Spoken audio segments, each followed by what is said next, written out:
greater than I.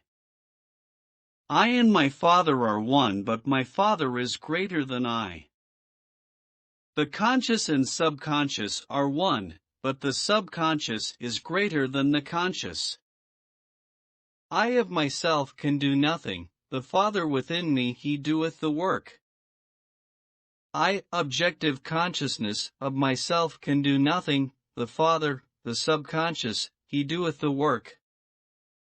The subconscious is that in which everything is known, in which everything is possible, to which everything goes, from which everything comes, which belongs to which all have access.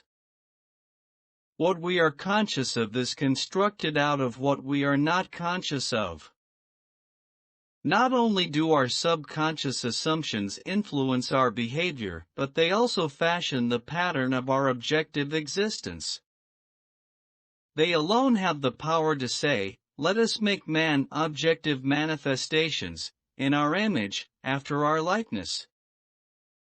The whole of creation is asleep within the deep of man and is awakened to objective existence by his subconscious assumptions.